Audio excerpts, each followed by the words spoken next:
जो नत्रादि ग्रहण किया है, व्युत्पत्ति पक्ष में नियम करने के लिए कहा और नियम बता दिया था। गुणादियों में व्युत्पत्ति पक्ष में त्रिजंत जो इतने भी रूप बनाए हुए 16 हैं, उनमें से 7 को ही दीर्घ होता और अन्य को नहीं होगा। ये नियम है, 9 को नहीं होगा। इसलिए नत्रादियों को तो दीर्घ होगा, लेकिन पितृआदियों को दीर्घ नहीं होगा। तेन यह न पिता पितरौ पितरः, इसलिए इनका रूप चलाइए। नप्त्री का रूप क्या बनेगा? नप्ता नप्तारौ नप्तारः, नप्तारम नप्तारौ नप्त्रीन, नप्त्रा नप्तृभ्याम नप्तृभिः, नप्त्रे नप्तृभ्याम नप्तृभ्यः, नप्तुः नप्तृभ्याम नप्तृभ्यः, नप्तुः नप्त्रोः नप्त्रीणां, नप्तरी नप्त्रोः नप्त्रिशो। हे नप्तः, हे नप्तः, हे नप्तारौ, हे नप्तारः। और इसी प्रकार पिता का चलाना है, पिता का दिया ना, इसलिए पिता पितरौ पितरः, या दीर्घ नहीं होगा। पिता पितरौ पितरः, पितरम पितरौ पितॄन्, पित्रा पितृभ्याम पितृभिः, पित्रे पितृभ्याम पितृभ्यः, पितुः पितृभ्याम पितृभ्यः, पितरी पित्रोः पितृशो। हे पितः, हे पितरौ, हे पितराः। तो एवं शेषम धातृवत कह दिया था। एवं जामात्रादयः, जामात्री में भी दीर्घ नहीं होगा। जामाता, जामातरौ, जामातरः, जामातरम, जामातरौ, जामात्रीन्, जामात्रा, जामातृभ्याम, जामातृभिः, जामात्रे, जामातृभ्याम, जामातृभ्यः, जामातुः, जामातृभ्याम, जामातृभ्यः, जामातुः, जामात्रोः, जामात्रीणां, जामातरी, जामात्रोः, जामातृशो। हे जामातः, हे जामातरौ, हे जामातरौ, हे जामातरः, दीर्घ नहीं होगा। जामाता माने दामात। नृ शब्द का रूप चलाना, नृ माने मनुष्य, नर। नृ शब्द का रूप चलाएंगे। इसके रूप में एक जगह विशेष सूत्र लगेगा, षष्ठी का बहुवचन में है ना, दीर्घ को विकल्प करेगा। नामी से नित्य दीर्घ जो प्राप्त है उसे बाल करके ड्री च, ये विकल्प से करेगा। ड्री च, ड्री षष्ठी का एक वचन है, च प्रथमा का एक वचन है। नहीं, अबे, च अबे। ड्री षष्ठी का एक वचन है, च अबे है। अस्य नामी वा दीर्घस्य, ड्री शब्द के स्थान पर नामी से प्राप्त जो दीर्घ है, वह नित्य जो प्राप्त था उसको नाम के परते वक्त क्या करेंगे? विकल्प से करेंगे। माने एक बार दीर्घ होगा, एक बार ह्रस्व रहेगा। ड्रीणाम, दृणाम, दृणामेको गम्यस्तमस्य पयसामर्णवैव। दृणाम ह्रस्व दीर्घ वाला को ग्रहण किया, दीर्घ को नहीं लिया, छंद के कारण से। वहां दीर्घ नहीं हो सकता है, छंद बिगड़ जाए। शिकरणी छंद है तो छंद न बिगड़े, इसलिए ह्रस्व लिया। दृणामेको। अच्छा, अब चलाइए रो। ना नरौ नरः, नरम नरौ नृन्, ड्रा नृभ्याम नृभिः, नृ नृभ्याम नृभ्यः, नुः नृभ्याम नृभ्यः, नुः नृोः नृणाम नृणाम, नरि नृोः नृषु। हे नः, हे नरौ, हे नरः। षष्ठी लुक, छांदस लुक। नृ के स्थान में तो दीर्घ करोगे ना, इसलिए षष्ठी अर्थ में तो लेना है। गो तो नित, अब ऋकारांत का विचार पूरा होने के बाद री के बाद क्या होता है? एवं, है ना। एकारांत को यह दृष्टांत नहीं दिया है आपको लघु में। अब वो कारांत में जा रहे हैं। गो शब्द है, गो धन सु, गो मने गाय, गोधनसु। इस अवस्था में सूत्र ला रहे हैं। गो तो नित, गोतः पंचमी एक वचन, नित प्रथमा का एक वचन, दो पदों से युक्त सूत्र है। ओकारांताद्विहितं सर्वनाम स्थानम निद्वत्स्या। ओकारांतों से विहित जो सर्वनाम स्थान संचक प्रत्यय है उनको क्या कर दिया आपने? नित के समान कर दिया। नित में समान करने से क्या होता है? नित के परे रहते जो जो काम प्राप्त होगा उन कार्यों को आप अनित होते हुए भी इनके परे रहते भी कर सकते हैं। ये वास्तव में क्या है? अनित्य। सुवजस अमाउट, ये पांच का नाम सुड़ा नपुंसक से सर्वनाम स्थान संज्ञा हो रखा है। इन पांचों को उन्होंने क्या कर दिया? नित के समान कर दिया, क्योंकि पांचों के पांच स्वतः अनित्य है। इनमें कहीं भी नकार की संज्ञा नहीं हुई है। हुआ है क्या? न सु में न है, न औ में, न जस में, न अम में, न औट में, कहीं भी न नहीं है, उसकी संज्ञा हुई नहीं है। अनित्य है। उन अनित्यों को नित धर्म दे दिया, इसलिए ये अतिदेश सूत्र हो गया। अन्य से धर्म से अन्यत्र आरोपकरणम अतिदेश, ये नियम है ना। अन्य का धर्म को अन्यत्र आरोप कर दिया, अनित्यों में नित्य का धर्म को डाल दिया। नित्य धर्म डालने से क्या हो गया? अब जो सुवचसमौट है नित्यावच्छिन्न माना जाएगा। जब नित्यावच्छिन्न वो है तो नित्य के परिवर्ते जो जो कार्य प्राप्त है वो सब कार्य आप यहाँ कर सकते हैं। नित्य के परिवर्ते क्या प्राप्त है? कार्य अचो नीति से वृद्धियात्मक कार्य प्राप्त है और वृद्धि कार्य हो जाएगा। अजंतांगस्य वृद्धि स्यात् इति नीति च प्रत्यय पर है, उससे वृद्धि हो जाएगा। देखिए गोधन सु था, गोधन स बच गया, सकार का जो है परते हुए उसकी सुड़ा नपुंसकस्य से आपने पहले सर्वनाम स्थान संज्ञा कर दिया सकार को, और यस्मात् प्रतिष्ठितादि प्रत्यंगम से पूर्व का गो शब्द का अंग संज्ञा कर दो, कि अंग संज्ञा अधिकार का सूत्र ही है। ओकारांतम यदंगम तस्माद विहितम सर्वनाम स्थानम निद्वत्स्याते ही अर्थ करना पड़ेगा। इसे यस्मात् अंग संज्ञा हुई तो सूत्र लग गया गो तो नित। इसने क्या कर दिया? सु को नित कर दिया, नित्य के समान हो गया, नित्य हो गया, नित्य धर्म उसके अंदर आ गया। नित्य धर्म वाला वो हो जाने से अब लग गया यहां पर वृद्धि राधैच की सहायता, वृद्धि राधैच की सहायता और तपरस तत्काल की सहायता और स्थानांतरतम की सहायता। इन तीन की सहायता सूत्र कौन लगा? अचोइनिति। अचोइनिति सूत्र आया, अलौकिक से भी लगेगा। अलौकिक से ओकार को ही करना है हमें, संपूर्ण गो को नहीं करना है। ओ का वृद्धि हुआ तो क्या हुआ? गौ धन सु का सकार बच गया। गौ धन सा मिला दो, गौस बना दो। गौस सुप्तिगंतम पदम, पद संज्ञा सजुषो रू से स को रू हो जाएगा, रू का रा बचेगा। विराम अवसानम से अवसान संज्ञा, खर अवसान विसर्ग हो जाएगा, रूप बनेगा गौ हो। प्रथमिक वचनांत पद सिद्ध हो गया गौहु। औ के परित्व काम ऐसा ही होना है, प्रक्रिया गोधनौ सारी प्रक्रिया वही लगी अचेंद्र वृद्धि तक।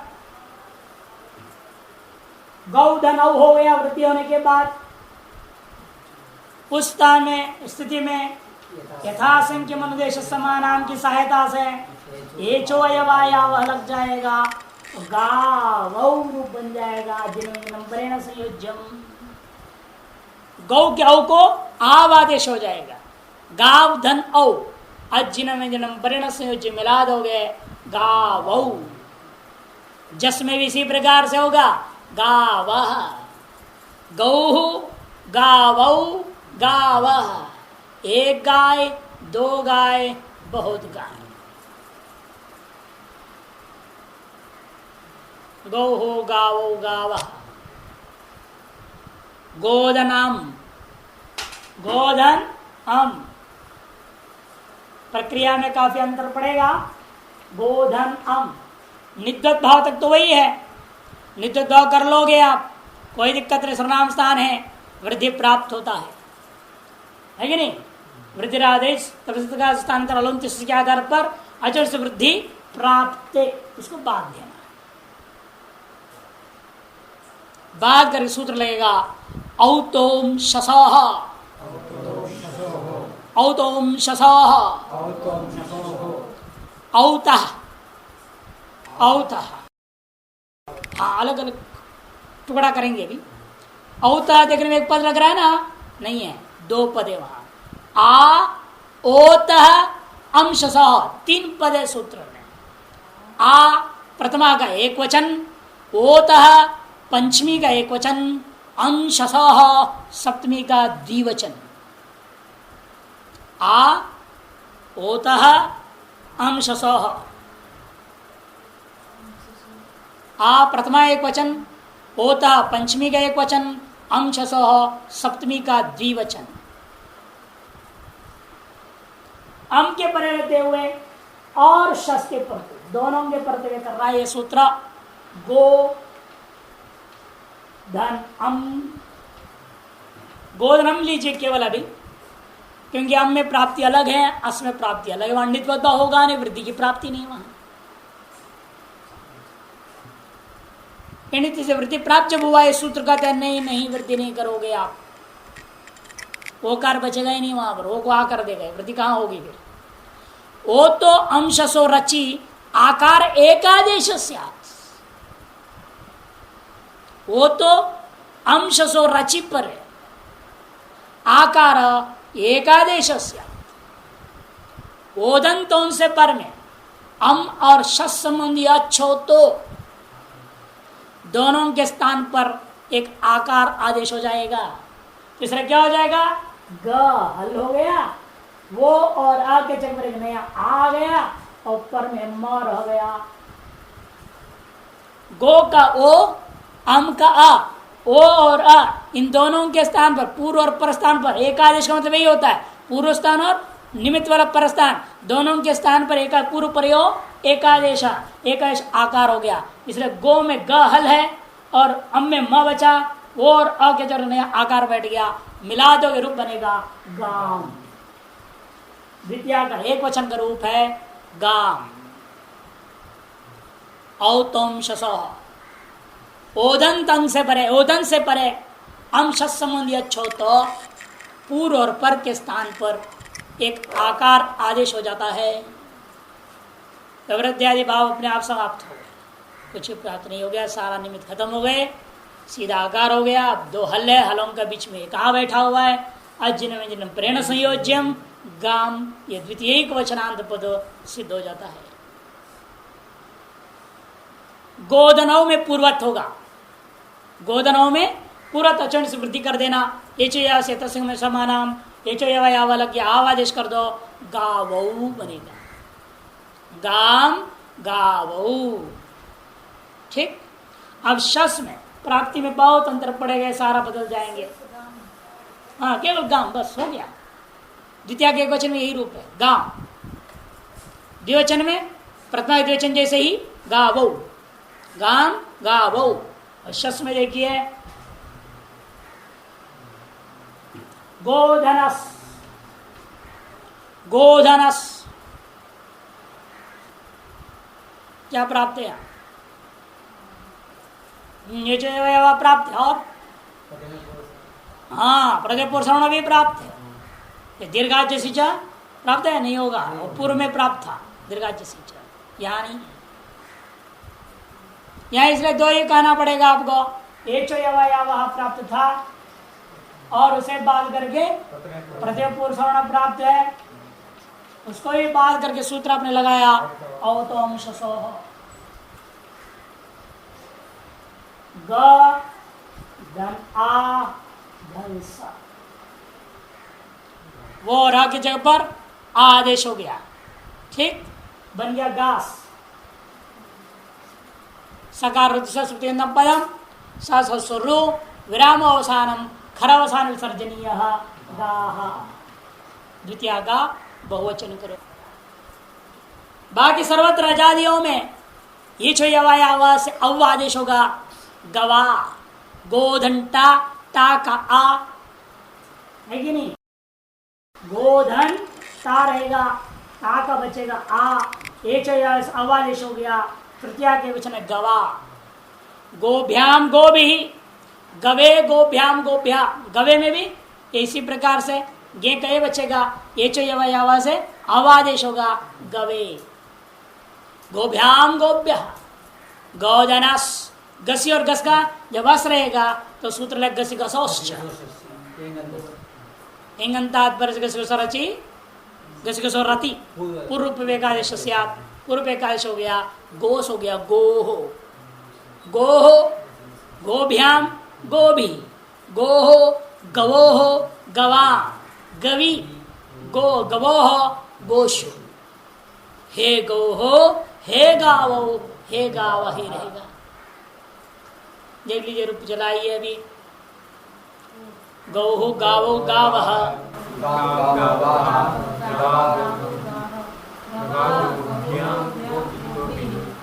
गवे गोभ्याम गोभ्यः, गोहो गोभ्याम गोभ्यः, गोहो गवोहो गवाम, गवी गवोहो गोशो, हे गौहो हे गावो हे गावः। इस ओकारांत हो गया, आई औच, ऐकारांत है ना। गोधन, गो, गौ आ गया, गौ के बाद धन, रई मन धन होता है पैसा। रई शब्द है, ऐकारांत शब्द है। रई धन सु, सु का सा प्रथमा के एक वचन में, रई धन स। कुछ भी प्राप्ति नहीं है यहां पर, सीधे सूत्र लगेगा रायो हली,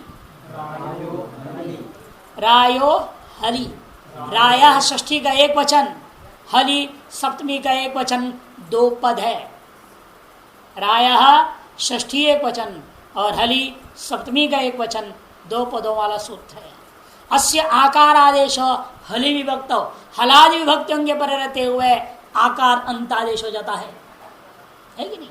रायो अलौंत्य सूत्र की सहायता लेना है आपने और लगा देना है रायो हली। संज्ञा सूत्र की जरूरत है यहाँ, यस्मात् प्रत्यंगम, अंग संज्ञा का अधिकार में है, 7-2 का है, अंगाधिकार सूत्र से अंग संज्ञा करना है।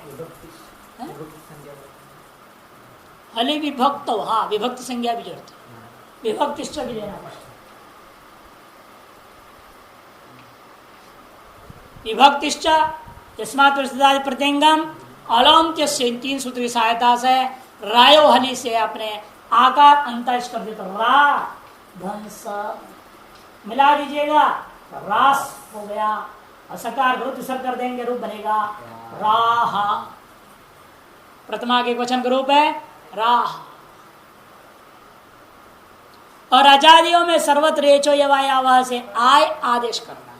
रे को क्या होगा, को आय, रायो रायः, रायम रायो रायः, राया, राभ्याम बनेगा, हला दिया ना, भ्याम भेस भ्याम भेस भ्याम भेस सुप, 8 है हलादी।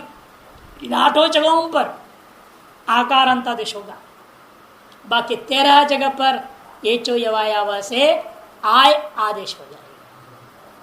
ये चो अयवायावा सूत्र लग जाएगा, आय आदेश हो जाएगा आजादियों में। और हलादियों में ये सूत्र आकार आदेश करता है, रायो हली। तो राभ्याम राभि, राये राभ्याम राभ्य, राय राभ्याम राभ्य, राय रायो रायाम, राय रायो रासु, हे रा हे रायो हे राय रासु। मूर्धन्य शकार नहीं होगा, हाँ मूर्धन्य शकार नहीं होगा, हिंड नहीं है ना यहाँ। हाँ आजादियों में सर्वत्र जो है कुछ काम नहीं है। असकार वृत्त सब जो होना होता ही है, हाँ जहां जहां आ रहा है। गसी गस में क्या सकार होते हैं, वहां रुचुसर करना और कोई काम नहीं। क्या इनको एक ही सूत्र है, अधिकार सूत्र है। इनको उसकी जब वृत्ति में लाते थे इनको व्याम पर से बोला जाता है। अपदांत से मूर्धन्य एक अधिकार सूत्र है, इनको एक अधिकार सूत्र है, दोनों को ला करके वृत्ति आदेश प्रति में बनता है। हाँ, हलादियों में सर्वत्र रायो हली सूत्र रई को रा बना देते हैं, आकार अंतादेश कर देते हैं। तो राभ्याम राभ्य राभ्याम राभ्य राभ्याम राभ्य रासो ये रूप बन जाते हलादियों में। केवल हलादी चलाना है? नहीं, आजादी भी चलाना, लेकिन दोनों अलग चलाने की क्षमता होनी चाहिए। केवल आजादी अलग चलाओ, केवल हलादी का अलग चलाना आना चाहिए। क्रम से रटना तो तोते का काम है। केवल हलादी का रूप, केवल आजादी का रूप, दोनों बोलना आना चाहिए। और दोनों को मिला करके भी बोलना आएगा ही, दिमाग लगाना पड़ता है उसमें भी, ऐसा थोड़ी होता है। तो राभ्याम हो गया कि नहीं, ऐकारांत भी पूरा हो गया। अब ऐ औच, अच्छ में अंतिम कौन है, औकार। औकार का शब्द बना रहे हैं ग्लौधंसु, ग्लौधंसु, ग्लौधंसु। कोई काम है नहीं यहां पर। हलादियों में जो भी प्राप्त करना है सु को सुर तुसर कर दो, रूप बन गया ग्लौहु। ग्लौ में क्या होता है, चंद्रमा। चंद्रमा का एक नाम है ग्लौ। ग्लौहु ग्लावो, आजादियों में ऐसा आवाज करना, हलादियों में मिला देना प्रति विभक्ति, कोई काम नहीं। आजादियों में एचो एवा लगाओ, हलादियों में मिलाओ, ठीक। ग्लौहु ग्लावो ग्लावः, ग्लावं ग्लावो ग्लावः, ग्लावा ग्लोभ्याम ग्लोभी, ग्लावे ग्लोभ्याम ग्लोभ्यः, ग्लावः ग्लोभ्याम ग्लोभ्यः, ग्लावः ग्लावो ग्लावाम, ग्लावी ग्लावो ग्लासु, ग्लौषु ग्लौषु, हे ग्लौहु हे ग्लावो हे ग्लावः। इस प्रकार से अजंत पुल्लिंग प्रकरण पूरा हो गया है कि नहीं? ये देख रहे कथा बोलेंगे क्या? अजंत पुल्लिंग की कथा पूरी हो गई है। अच्छा, तो ग्लहो ग्लावो ग्लावः, ग्लावं ग्लावो ग्लावः, ग्लावा ग्लोभ्यं ग्लोभिः, ग्लावे ग्लोभ्यं ग्लोभ्य, ग्लावः ग्लोभ्यं ग्लोभ्य, ग्लावः ग्लावो ग्लावं, ग्लावी ग्लावः ग्लौषु। या मूर्धन्य शकार हो जाएगा। तो ग्लौ इनमें आता है ना, इस लौकार से परमेश्वर के शकार को मूर्धन्य शकार हो जाएगा। और रासु में नहीं हुआ था, तो रा में जो आ है वो इन में नहीं है, कौर में नहीं है, अतः परमेश्वर के शकार को मूर्धन्य शकार नहीं होता। रासु, यहाँ ग्लौषु, ये अंतर समझना है। इस अजंत पुल्लिंग का विचार पूरा हो गया। अब अजंत स्त्रीलिंग प्रकरण आरंभ होता है। अथ अजंत स्त्रीलिंग प्रकरणम, अथ पुनः पूर्वद मंगलवाचक है, अथवा आरंभवाचक है, अथवा आनंतरीय वाचक है। तीन अर्थ होता है, मंगल, आरंभ, अनंतर। प्रकरण का लक्षण आप जानते हैं, शास्त्रिक देश संबद्धम शास्त्र कार्यांतरे सिद्धम आहु प्रकरणम नाम ग्रंथ भेद विपश्चित। प्रकरण कहा जाता है जो शास्त्र का एक देश को परिविचार करता है और शास्त्र का मुख्य कार्य में से क्वचित हिस्सा को ही कार्य को संपादन करता है, ऐसे ग्रंथ का भाग विशेष का नाम प्रकरण होता है। लिंग्यते परिचीयते शब्द स्त्रीत्वम ये न सा लिंग। लिंग किसको कहते हैं, जो शब्दगत स्त्रीत्व आदि को पहचान कराता है, पहचान कराता है, उसका नाम लिंगम। अजंतेशांते अजंता, पहले अलग बना लो, अच अंतेशांते अजंता। स्त्री चासौ लिंगश्चित स्त्रीलिंगा,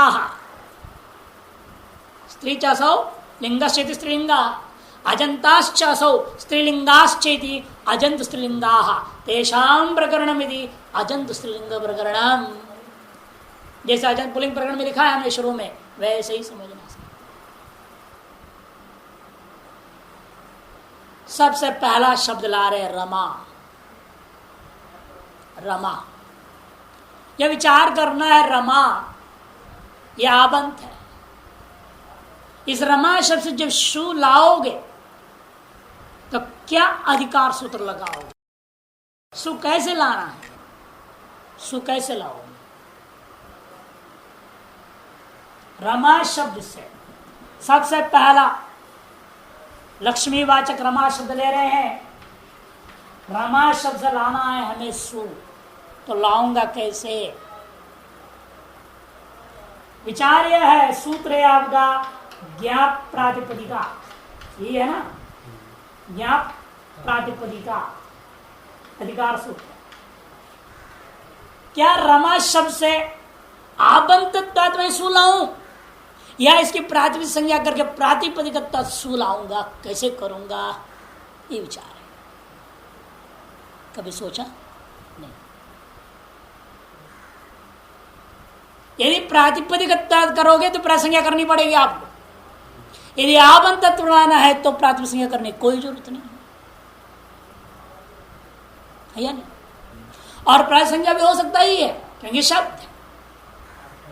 व्युत्पत्ति पक्ष में अर्थवान है तो कृत समास आश्रय से हो जाएगा, अव्युत्पत्ति पक्ष में भी अर्थवान है, अतएव अर्थोदात प्रत्याय से प्रासंज्ञा होगी। प्रातिसंज्ञा के द्वारा ही यदि हमें सुनाना ही है तो ज्ञाप प्रतिपदिकात अधिकार सूत्र में ज्ञाप ग्रहण करना व्यर्थ हो जाएगा। इसलिए विचारणीय विषय बनता है, क्या यहां पर आबंधित्वात् में सुलाऊंगा या प्रातिसंज्ञा करके प्रातिपदिकत्वात् सुलाऊंगा? इन समस्या और कई खड़ी हो जाएंगी। यदि आबंधित्वात् सुलाएंगे हम, प्रातिसंज्ञा निमित्त अनेकों कार्य नहीं हो पाएगा। प्रातिसंज्ञा करना भी जरूरी है। जैसे हलंत स्त्रीलिंग में नांत हलंत स्त्रीलिंग मिलेगा कि नहीं मिलेगा? मिलेगा। नांत हलंत मिलेगा कि नहीं स्त्रीलिंग? और नलोप प्रातिपदिक से नकार का लोप नहीं करोगे तब क्या होगा? वहां प्रातिपदिकत्वात् ही आ रहा है ना। हलंत स्त्रीलिंगों में आबंध नहीं है, ज्ञंत भी नहीं है, तो हलंत स्त्रीलिंगों में प्रातिपदिकत्वादेव तुम्हें सुपलाना पड़ता है, तो अजंत स्त्रीलिंग में प्रातिपदिक नहीं ला सकते। क्या जरूरत थी पाणिनि को ज्ञाप ग्रहण करने का? और इतना ही नहीं, ज्ञाप ग्रहण करने से ही समस्त अजंत स्त्रीलिंग भी पकड़ में नहीं आ रहा है। ती शब्दांत युवती शब्द, ती प्रत्यांत, ठीक। ऊरू दीर्घ उकारांत ऊंग प्रत्यांत है, वो ज्ञाप में आ जाएगा क्या? ती प्रत्यांत और ऊंग प्रत्यांत स्त्रीलिंग शब्द है। ती एक प्रत्यय स्त्रीलिंग में, ऊंग एक प्रत्यय स्त्रीलिंग में, इससे युवती बना है और इससे ऊरू शब्द बना है। यह आबंत नहीं है, एक ज्ञंत नहीं, गीप किस गिन नहीं हुआ, टाप चाप डाप या नहीं हो रहा है, या ती और ऊंग हो रहा है। अतः ज्ञंत भी नहीं है, आबंत भी नहीं है, उनसे क्या करोगे? अजंत है, अजंत है या नहीं? फिर अर्ध कुकुटांड न्याय हो जाएगा यहां पर। अर्ध कुकुटांड न्याय जानते हैं ना? एक आदमी ने को अंडा लाया, वो अंडा लाकर उसने क्या किया? आधा को काट देगा, आधा को मैं खाऊंगा, आधा बच्चा देगा। अरे आधा अंडा के बच्चे नहीं देगा बच्चा को। वही आप अजंत स्त्रीलिंग में से कुछ शब्दों को आप आबंधित्वात् लाओगे सब, और कुछ शब्दों को आप अगर प्रातिपदिक सुप लाऊंगा मैं, ये तो उचित प्रक्रिया नहीं होता। तब जवाब है ती प्रत्यांत को तदितांतत्वात्, ती प्रत्यय का तदित संज्ञा है, ती प्रत्यय का तदित संज्ञा होने से तदितांतत्वात् हम ला सकते हैं, प्रातिपदिकत्वात् लाने की कोई जरूरत नहीं है। तदितांतत्वात् प्रातिपदिक संज्ञा हो जाएगी, आबंधित्वात् लाने की जरूरत नहीं, ज्ञंतत्वात् की जरूरत नहीं है। और ऊंग प्रत्यय जो होता है उकारंतत्वादेव, ऊंग प्रत्ययस्तु उकारंतादेव भवति, अतएव एकदेशात् व्यपदेशवत् भावेन अप्रत्यांतत्वम् इति। क्योंकि ऊंग प्रत्यय होता है क्या? ऊंग उतः, उकारांतों से ही ऊंग प्रत्यय होता है। जो ह्रस्वकारांत शब्द होते हैं ना, उनसे ही ऊंग प्रत्यय होता है। जो ह्रस्वकारांत है वो कृदंत है, उनसे आपने ऊंग किया है, और ऊंग करने से आकाशवर्ण दीर्घ हुआ। ऊ को ऊंग किया तो आकाशवर्ण दीर्घ हो गया। एक देश कृत न्यायालय करके कृदंतत्वाद वहां पर भी प्रातिसंज्ञा होकर के प्रातिपदिकत्वात् आ जाएगा। अतः वास्तव में यह ज्ञाप ग्रहण करने कोई जरूरत नहीं। फिर क्यों ग्रहण किया पाणिनि ने? क्या है परिभाषा? प्रातिपदिक ग्रहण लिंग विशिष्ट ग्रहणम, यह अनित्य, इस बात का ज्ञाप अलग ग्रहण किया। प्रातिपदिक ग्रहण लिंग विशिष्ट ग्रहण, प्रातिपदिक ग्रहण लिंग विशिष्ट ग्रहण। जब प्रातिपदिक ग्रहण होता है वह लिंग विशिष्ट का भी ग्रहण हो जाता है। ये जो परिभाषा है, यह परिभाषा को अनित्य बनाने के लिए सूत्रकार ने जानबूझकर ज्ञाप को पृथक ग्रहण कर लिया, नहीं तो वास्तव में कोई जरूरत नहीं है। अतएव प्रातिपदिकत्वादेव, आप यहां क्या करेंगे? सुलाएंगे। रमा शब्द से व्युत्पत्ति पक्ष कृत समासाश्च और अव्युत्पत्ति पक्ष में अर्थ धातु प्रासंज्ञा कीजिए। प्रातिपदिकांतत्वात्, आप ज्ञाप प्रत्यय अधिकार आ गया। अधिकार सुपह इस परिभाषा सूत्र द्वेगयोर्द्विवचन इस परिभाषा सूत्र से आधार पर, यदि यहाँ पर यही बोलना पड़ेगा ना, ज्ञाप प्रत्यय सूत्र के द्वारा स्वौजस सूत्र ने क्या किया? खले कपोत न्याय से पूरा 21 प्रत्यय उपस्थित करा दिया। जो खले कपोत न्याय से पूरे 21 प्रत्यय उपस्थित हो जाते हैं, तब सुपह और द्वेगयोर द्विवचन वचने प्रथमा के एक वचन विवक्षा में रमा शब्द से सुप्रत्यय जब लाता है तो रमा धंस यह स्थिति बन जाता है। खले कपोत न्याय पूरा 21 प्रत्यय उपस्थित हो गया, तब सुपह आया।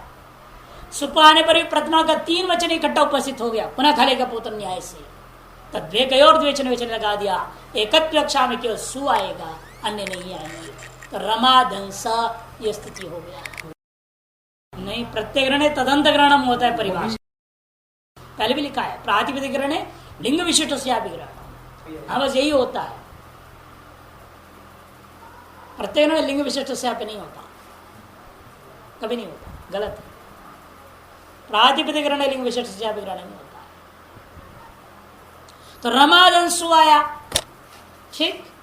इस स्थिति में क्या सूत्र लगना है? हलज्ञाभ्यो दीर्घासु से प्रोक्तम हल, हलज्ञाभ्यो हलंतात् परम दीर्घो योग्याप्यो तदंताच्च परम सूति सीत्य तदा प्रोक्तम हल लुप्यते। इस वृत्ति के आधार पर आपको क्या करना है? अप्रत्यय काल प्रत्यय सूत्र लगाना है। अप्रत्यय संज्ञा कर लीजिएगा और हल ज्ञाभ्य दीर्घात सूत्र से प्रथम हल ये सूत्र लगेगा। सु का लोप हो गया, प्रथमा के वचन रूप बन गया, रमा रूप सिद्ध हो गया। रमा रमा ये बन गया। अब द्विवचन में रमाधन औ, रमाधन औ, रमाधन औ, रमाधन औ। आवंत अंग है, अंग संज्ञा करना पड़ेगा यहां। आवंत अंग रमा शब्द है, तो रमाधनों में क्या क्या प्राप्त होगा? रमाधनौ से क्या क्या प्राप्त होगा? तो प्रक्रिया वही रहेगी, आद गुणा से गुण, उसको बाद देगा वृद्धिरेची, वृद्धिरेची को बाद दिया प्रथम पुरुष सवर्ण, उसको भगा दिया नादिची अथवा दीर्घात जसी च, फिर उस बात से निवृत्त होगी, फिर वृद्धिरेची लौट रहा था, उसे बाद था कौन है? औंग आपः। सूत्र आया औंग आपः, औंग आपः। क्या है? देख औंग आपः, है ङ में ओ है, औंग गलत नहीं है, औंग आपः, औंग आपः। यही गलती अतो भिस ऐस, अतो भिस ऐस बोल देते लोग, अतो भिसा ऐस, सा में ओ है। उसी प्रकार यहां पर भी औंग आपः। आवंतादंगात परस्य औंग शिष्य, आवंत अंग से पर में विद्यमान औंग के स्थान में शी यह आदेश होता है। आवंत अंग से परे औंग के स्थान में शी यह आदेश होता है। आवंत अंग है रमा, यस्मात् प्रत्यंगम से अंग संज्ञा कर दो, आवंत है, आवंत अंग है रमा, उस रमा से पर में आया हुआ है औ, औ का ही अंग नाम होता है प्राचीन आचार्यों के मत में। जो औ और औट है ना, उसी का एक नया नाम है औंग। औंगिति औकार से प्राचाम संज्ञा, जैसे आंगिति ता प्राचाम संज्ञा, ता का ही आंग नाम रखा था ना पहले, आंगो नास्त्रियाम सूत्र में आपने देखा था, ता का दूसरा नाम क्या था आंग। उसी प्रकार से औ और औट इन दोनों का एक नया नाम है औंग। उस औ और औट के स्थान पर क्या आदेश होता है, शीस्या, शीस्या। तो रमाधन शी अनेकाल सर्वस्य शी संपूर्ण औ की जगह पर आदेश होगा, है ये औ एक, उसकी जगह पर कर दे। उसके बाद स्थानीय आदेश विधाओं से औकार में जो प्रत्यत्व है वो शी में ले आना। जब शी में प्रत्यत्व आएगा तो लशक तद्धिते लग जाएगा, तो शकार की संज्ञा होकर के लोप हो गया, तो रमाधन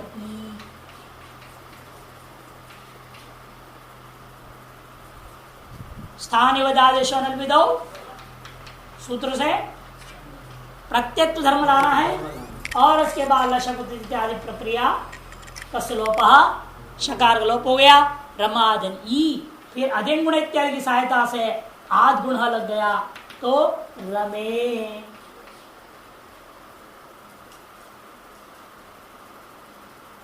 रमादनी द्विवचन में से क्या हो गया, रमे बन गया। से स्वयं लिख रहे देखो, औंग इति औकार विभक्ते है संज्ञा। औंग जो नाम है ये औकार विभक्ति का ही दूसरा नाम है, ये दोनों इकट्ठे मिल गया, औ और औट एक नाम से, औंग नाम से। रमे रमादन जस, जस का बच गया अस, रमादनस। यह आकाश दीर्घ की प्राप्ति बोलना है, फिर क्या हो गया, प्रत्यय पूर्व सवर्ण से दीर्घ, आज गुण प्राप्त है, आकाश दीर्घ प्राप्त है, दोनों को बाद एक के दूसरे को बाद दिया, फिर प्रत्यय पूर्व सवर्ण से पूर्ण सवर्ण दीर्घ हो गया, रमास बन गया। प्रत्यय पूर्व सवर्ण लगा दें, दीर्घा जसी च निषेध नहीं करेगा, दीर्घ से पर में जस यहाँ, दीर्घा जसी च प्रत्यय पुरुष को बाध देगा, तो फिर वापस कौन लौट आया, ये जो आपका सवर्ण दीर्घ लौट आया, दो बार आपका सवर्ण दीर्घ से दीर्घ हो गया, रमास बन गया। सकार का रूप सर्ग रमाहा बन जाता है, रमाहा, रमाहा।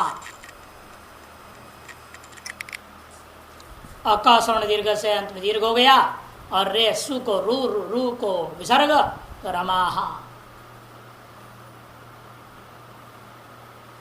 रमा रमे रमाहा, प्रथमा का तीनों रूप बन गए। स्त्रीलिंग वाला पहला शब्द रमा रमे रमाहा। यहाँ द्विवचन बहुवचन वगैरह में उसको भी याद रखना है हमेशा, स्वरूपाणा एक शेषोक्तों से एक शेष कर लेना पड़ता है, तभी रमाधन हो आएगा, रमाधन जस आएगा, नहीं तो रमा रमाधन औ रमा रमा रमाधन जस ऐसा रहता है, उसको एक शेष करेंगे तभी कार्य होगा। इसमें भी टाप हो जाएगा, वो तो हुआ ही है, रमा बनो टाप टाप आबन तो सीधा प्रकृति ले रहे हैं ना, वो थोड़ी यहाँ बोलना है, यहाँ नहीं बोलना उसको, यहाँ से रमा शब्द से हम रूप बनाने जा रहे, और टावंते समझाने के लिए बता दिया जाता है। अब हे रमा धनसु, हे रमा धन सु, संबुद्धौ च, ये सूत्र है, संबुद्धौ च, हे रमा धन सु।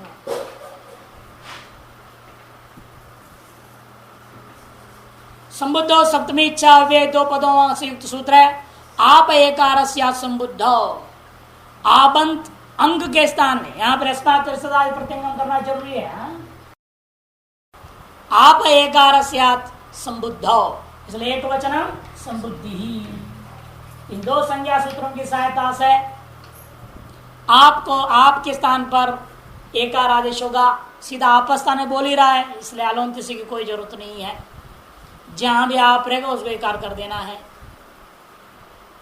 तो क्या हो गया, आपको एकार हुआ तो हे रमे धंस संबुद्धौ। जो आप है उस आपको क्या होगा, एकार हो जाएगा। आपको एकार हो जाएगा, है ना।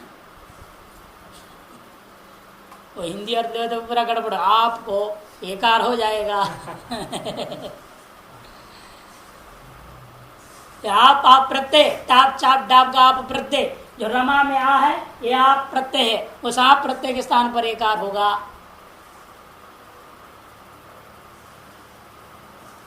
इसलिए आबंत रमा के आ को ए हो गए तो हे रमे धंसा, आप सूत्र लगना है एंग ह्रस्वात् संबुद्धे है। एंगन तत्वात् संबुद्धि के सकार का लोप हो गया, तो रूप क्या बनेगा, हे रमे।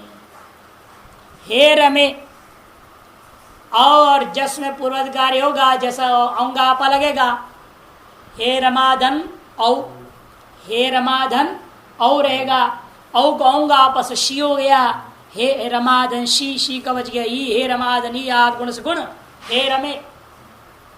हे रमाधन जस में आकाशवर्ण दीर्घ सकार कृत सर्ग, हे रमाहा, हे रमे, हे रमे, हे रमाहा। ये संबोधन का एक वचन द्विवचन और बहुवचन के रूप है। हे रमे, हे रमे, हे रमाहा। रमाधनम, रमाधन अम, यहाँ कुछ नहीं काम, अमी पूर्व, पूर्वत कहोगे आकाशवर्ण प्राप्त, उसका बाद दिया प्रत्यय पूर्व सवर्ण, प्रत्यय पूर्व सवर्ण बाद देता है को बाद दिया अमी पूर्व, और अमी पूर्व से पूर्व पे एकादश हो गया, रमाम बन गया। रमाम पूर्व पे एकादश अमी पूर्व से रमाम। फिर द्विवचन में आउट में रमादन आउट में भी औ बचा, वो औ को औंग आपस शी आदेश हो गया। वो शी को फिर प्रत्यय तुलाओ स्थान विदाओ से, फिर लक्ष्य संज्ञा शकार का ई बचेगा लोप होने के बाद। रमादन ई गुण करो रमे, द्विवचन में रमे। रमादन शस, रमादन शस, यहां प्रत्यय पुरुष से दीर्घ हो जाएगा, क्योंकि दीर्घा जैसी चा नहीं लगेगा। प्रत्यय पूर्वसवर्ण से पूर्वसवर्ण दीर्घ हो गया, रमास बन गया। लेकिन तस्मात् चसो नपुंसी नहीं लगेगा, क्योंकि अब पुल्लिंग नहीं है, स्त्रीलिंग है। भले हम पूर्वसवर्ण दीर्घ कर दिया, हमेशा क्या होता है पूर्वसवर्ण दीर्घ हो गया तो तस्मात् पूर्वसवर्ण दीर्घात तस्मात् चसो नपुंसी तुरंत आ जाता है। लेकिन अब पुल्लिंग में लगता है, स्त्रीलिंग वाला होने से सकार को रुत विसर्ग होगा, नकार नहीं होगा। द्वितीय का बहुवचन में रुत विसर्ग हो गया, रमाहार बना। रमाम, रमे, रमाहा। इस प्रकार से प्रथमा संबोधन और द्वितीया इनके रूप बन गए। तृतीया का एक वचन है रमाधंटा, विशेष सूत्र लगाना है। रमाधंता, ता का बच गया रमाधन आ, रमाधन आ। आकाश और दीर्घ प्राप्त था, उसको बात करके सूत्र ला रहे हैं आप। आंगी चापह, आंगी चापह, आंगी चापह, चापह। आंगी सप्तमी का एक वचन, च अव्यय, आपह षष्ठी का एक वचन। सप्तमी एक वचन, अव्यय और षष्ठी का एक वचन। आंगी ओसी च परे आप एकार स्यात्, आंग के पर में रहते हुए और ओस के पर में रहते हुए आपको एकार आदेश हो जाएगा। आबंत अंग का आप रूपी अवयव के स्थान पर एकार आदेश हो जाएगा। ठीक, यहाँ आंग के पर रहते हुए गा, यहाँ तो टा है, आंग तो है नहीं, तो वही याद कीजिए आंग की टा संज्ञा प्राचांग। आंग जो है टा का ही दूसरा नाम है प्राचीन आचार्यों के मत में। अतएव टा के पर रहते हुए अर्थ निकला, ओस के पर रहते हुए और टा के पर रहते हुए आवंत अंग के आकार को एकार हो गया, रमेधन आ। इसके लिए यस्मात् प्रतिष्ठादि प्रत्यंगम लगाना है। आवंतंग के स्थान पर एकार होगा, तो आवंतंग का अवयव देगा आपके स्थान पर कर देना है। आप षष्ठी को अवयव षष्ठी बना लो, अंगावय आप ऐसा अर्थ हो जाएगा। व्यधिकरणान्वय उसको बोलते हैं। समनाधिकरणान्वय करोगे तो आवंताद अंगात, फिर तो अलंत से लगाना जरूरी है।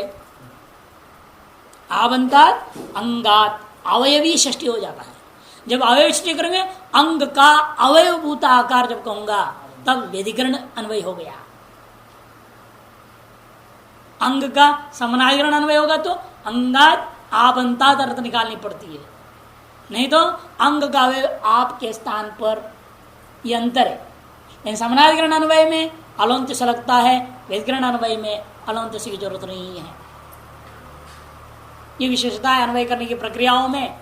जहां अवयव अवयवियों के बीच व्यवहार हो रहा हो वहां दो प्रकार के अन्वय हो सकता है, एक समनाधिकरण अन्वय, एक व्यधिकरणान्वय। समनाधिकरण में अधिकार जैसा है वैसे आपको इस शब्दों को बनाना पड़ेगा। अधिकार क्या है? अंगस्य का अधिकार है। अंग किसका नाम होता है? संपूर्ण अवयवी का नाम होता है या नहीं? इसलिए और आपह क्या है? एक अवयव का नाम है, एक अवयव होता है अंग का, एक अवयव। अब इस अवयव को अवयवी के साथ जोड़ना है मुझे, तो दो तरीका है जोड़ने का। या तो इसको भी अवयव परक बना दो, इसको भी अवयवी परक बनाना पड़ेगा। अवयव बनाने का मतलब क्या? आबंत ऐसा बनाना। या आपा का अर्थ क्या करेंगे हम? आबंत। आबंत क्या हो जाएगा? अवयवी, वही अंग है। समनाधिकरण अवयव हो गया था। नहीं तो व्यधिकरण करना है, इस षष्ठी का अर्थ हमें अवयव लेना पड़ेगा। अंगस्य माने अंगावयव भूतस्य आपस्थाने, फिर इसे आबंत नहीं बनाना, आपस्थाने ये व्यधिकरण अवयव हो जाएगा। इस षष्ठी का अर्थ अवयव लेना पड़ेगा अथवा इस षष्ठी का अर्थ अवयवी बनाना पड़ेगा। दो में एक रास्ता है, क्योंकि पदार्थ पदार्थेन अन्वेति न तु तदेक देशेन, एक परिभाषा है मीमांसा में। पदार्थ को पदार्थ से अन्वय किया जाता है, उसके एक हिस्से के साथ अन्वय नहीं करना चाहिए। इसलिए अंगस्य को यदि हम अवयवी अर्थ लेते हैं, फिर यहां भी अवयवी अर्थ बनाना पड़ेगा इसको, तभी षष्ठी का अर्थ अवयवी हो जाएगा। अथवा इसके अनुरूप उसको बदलना चाहते हो, उस षष्ठी का अर्थ करना पड़ेगा अवयव। कहीं ना कहीं बदल के अन्वय करना पड़ता है। इस समनाधिकरण भी कर सकते हैं, व्यधिकरणान्वय भी कर सकते हैं, लेकिन इतना अंतर है समनाधिकरण अन्वय करने में अलोन्त्य से लगाना पड़ जाएगा, क्योंकि आबंत अंग को हम करना है एकार। आबंत अंग संपूर्ण के स्थान पर एकार नहीं होगा, अलोन्त्य से अंतिम भूत आकार को एकार होगा। हे रमेधन आ बनेगा। ये अंतरों को ध्यान में रखें तो अर्थ घटेगा। आप एकार संबुद्धौ, संबुद्धौ च में कहा, और आंगे ओसी चप्परे आप एकार, दोनों जगह ही नियम लगेगा। रमेधना था। अब इसके बाद क्या लगेगा? यथासंख्य मनुष्य समानाम सूत्र की सहायता से हेचोयवायाव लग गया तो रमया अजिनम परिण संयोज्यम रमया। यह रूप एक वचन तृतीया के एक वचन का रूप सिद्ध हो गया रमया। और हला में मिलाना है रमाभ्याम रमाभिहि। रमया रमाभ्याम रमाभिहि। रमा रमे रमाहा, हे रमे हे रमे हे रमाहा, रमाम रमे रमाहा, रमया रमाभ्याम रमाभिहि।